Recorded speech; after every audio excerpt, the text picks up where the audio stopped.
Richard was 22 years old, sitting in a hospital corridor that smelled of floor wax and quiet authority, and he was doing what he always did when something didn't make sense. He was thinking. Not worrying, though there was plenty to worry about. Not deferring, though every polished shoe that clicked past him in that hallway belonged to someone with more letters after their name than he would accumulate for years. He was simply sitting with the facts as he knew them, turning them over the way a jeweler turns a stone under a loupe, looking for the angle where the light came through differently. The facts were these: was sick, had been sick for months, and the men who were supposed to know why had, so far, been wrong twice, each time with the same untroubled confidence of someone reading from a book they trusted completely. Was the kind of woman who made a room feel inhabited rather than merely occupied. She laughed easily and thought carefully, and Richard loved her with the specific, slightly bewildered intensity of a person who has found someone they cannot quite explain. She had started feeling unwell the way serious illness often begins, slowly, quietly, with symptoms polite enough to be dismissed. A lump in her neck, fatigue that sleep didn't fix, a low fever that arrived every afternoon like an uninvited guest and refused to leave. Her family brought her to the doctors. The doctors examined her. They were thorough, professional, and certain. They told the family it was typhoid fever. They said this with the gravity of men who had studied for many years and therefore did not expect to be questioned. Treatment began. Weeks passed. Did not improve. The doctors returned, re-examined, and conferred in the hallway with lowered voices and raised chins. Then they came back with a new answer, delivered with the same unbroken confidence as the first: Hodgkin's disease, a lymphoma, serious, progressive, and this was the word that settled over the family like a change in weather: incurable. Richard heard the word and felt something in him go still and then sharp. He was not a medical student. He had no clinical training, no white coat, no institutional permission to have an opinion about any of this. What he had was a habit of mind that his father had spent his entire childhood cultivating, a deep, almost allergic resistance to accepting a label in place of an explanation. He had grown up understanding that what you call something and what something is are two entirely different territories, and that most people, most of the time, never notice the distance between them. He asked to see the test results. This was not, in the social grammar of 1940s medicine, a thing that young men without credentials were supposed to do. The hospital was a hierarchy as defined and defended as any military structure. At the top were the senior physicians, men of experience and reputation whose diagnoses carried the weight of institutional authority. Below them were the residents and interns, who were learning not only medicine, but also the more subtle curriculum of who was allowed to say what to whom. And somewhere far below all of them, in the waiting room with the waxed floors, was a physics student from MIT with restless hands and a dying of the wrong disease. Richard looked at the blood work anyway. He sat with the results the way he sat with a difficult equation, not looking for the answer he expected, but looking for what the numbers were actually saying. And what they were saying did not match Hodgkin's disease. The pattern was different. The picture, if you followed it without deciding in advance what it had to show you, pointed somewhere else entirely. It pointed to tuberculosis, specifically, tuberculosis of the lymph nodes. Not the tuberculosis of popular imagination, the lung disease of Victorian novels. Something quieter, more hidden, presenting in a way that looked like other things if you were already certain you knew what you were looking at. He brought this to the doctors. He said it carefully, factually, without pretense. Here is what the test shows. Here is what that pattern suggests. Has this possibility been considered? It had, in fact, been considered. One of the younger physicians had raised it earlier and been overruled.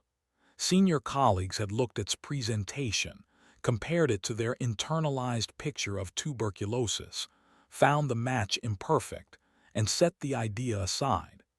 The test results that might have supported the diagnosis were not pursued. They had been filed away under the comfortable assumption that experience outweighed evidence. Continued to deteriorate. The thing that has stayed with me, years after I first read this story, is not that the doctors were wrong. Being wrong is forgivable. Medicine is genuinely difficult, and the human body is not the cooperative, textbook-following system we wish it were. What stayed with me is how they were wrong and how they stayed wrong.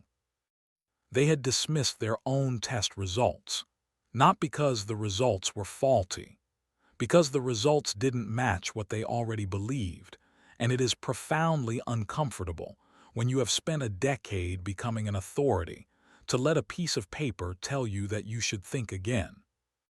They knew what tuberculosis looked like in the books they had studied. They did not ask, with genuine curiosity, why it might look different in this particular woman. When the map and the territory disagreed, they corrected the territory. They adjusted to fit their understanding, rather than adjusting their understanding to fit. Richard had not memorized those books. He had no choice but to follow the evidence, because the evidence was all he had.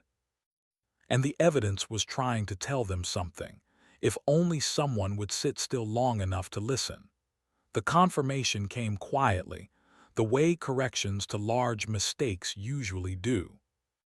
No announcement, no gathering of white coats in the corridor to acknowledge what had happened. A test was ordered, the right test, finally, for the right disease, and it came back positive for tuberculosis of the lymph nodes. His case was serious. The disease had progressed, but it had a name now, the correct name, and that meant it had a treatment, and that meant the long, disorienting drift through wrong answers had at last found a shore. Richard did not feel victorious. He felt something quieter and harder to name, the particular relief of a person who has been shouting into wind and finally been heard, mixed with the grief of knowing how much time the wind had stolen. He was 22 years old. He had tuberculosis. The doctors had been wrong for months, and he had found the answer not because he knew more than they did, but because he had refused to stop asking why. He would spend the rest of his life trying to explain the difference between those two things. There is a story told many times, in many forms, about his father. Was not a scientist. He sold uniforms, but he had a quality of mind that he passed to his son like a handed-down instrument, something old and carefully kept. He was constitutionally unimpressed by names, not dismissive of knowledge, but deeply, instinctively skeptical of the idea that nomming something was the same as knowing it. He used to take young Richard into the woods outside their home in Far, and he would point at things. A bird on a branch, say, some small, common bird with a rust-colored breast, ordinary enough to be invisible to most people. "What's that?" Richard would ask. His father would tell him the name, the English name, then the Italian name a neighbor used, then the Chinese name he had read somewhere. Then he would look at his son and say something Richard never forgot. "Now you know what people call it in every language in the world, and you still know nothing about the bird. What did it eat? How did it find its way home in the dark? Why was the breast that particular color? Was it for warmth, for recognition, for something else entirely? What happened inside it when it sang?" The name was a door. Most people stood at the door and called it the room. Learned, before he learned anything else, that the room was the only thing that mattered. Return now to the hospital. Walk back down that waxed corridor with this in mind. The doctors who treated were not, by any ordinary measure, unintelligent men.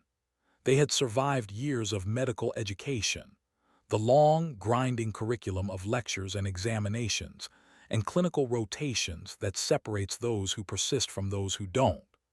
They had memorized the presentations of hundreds of diseases. They had learned to recognize patterns, to match symptom clusters to diagnostic categories with the trained speed of people who have done it thousands of times. This was their gift. It was also, in case, their failure. Because did not present the way the book said she should.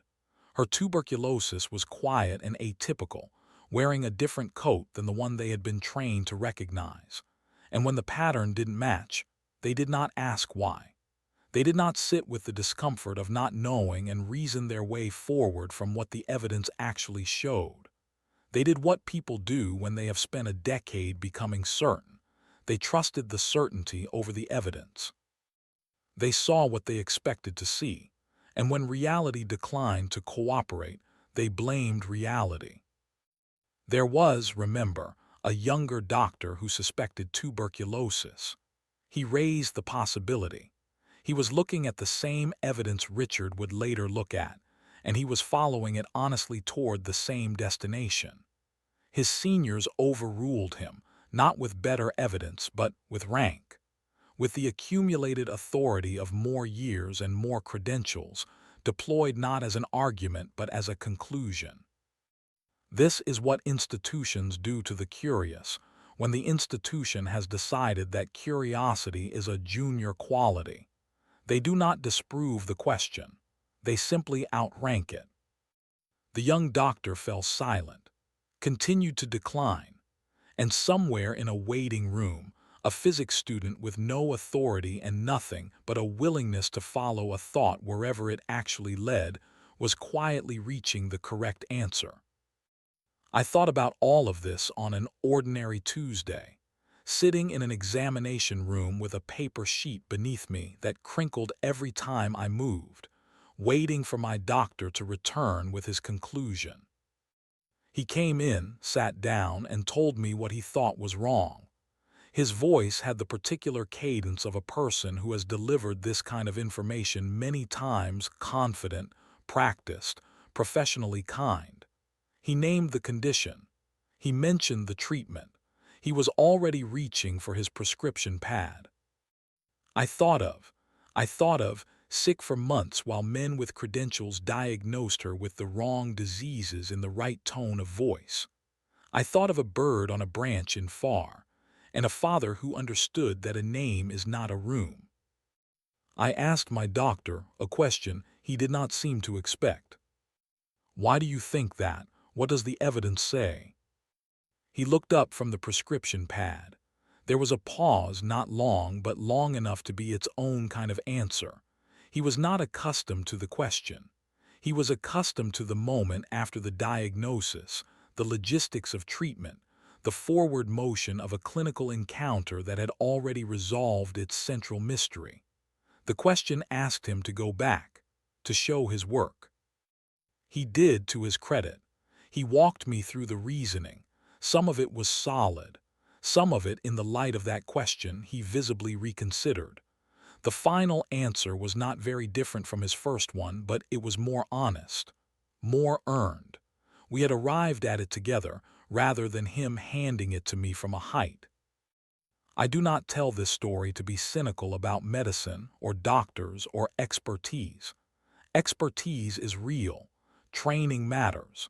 There is genuine knowledge in those years of education, and I would not trade a curious amateur for a skilled physician. But a credential is a record of persistence, not a guarantee of understanding. It tells you that someone completed the curriculum. It tells you nothing about whether, somewhere along the way, they forgot the difference between the map and the territory, between the name of the bird and the bird itself. Spent his life asking why, in physics and in everything else, because he understood that the alternative was not knowledge. It was the comfortable performance of knowledge memorized, credentialed, and wrong. He was 22 years old and untrained and correct, sitting in a hospital corridor while the experts filed past in their polished shoes. and the lesson he carried out of that building never left him. "You must not fool yourself," he would say later, "and you are the easiest person to fool." The doctors in that hospital were not fooling Richard. They were fooling themselves.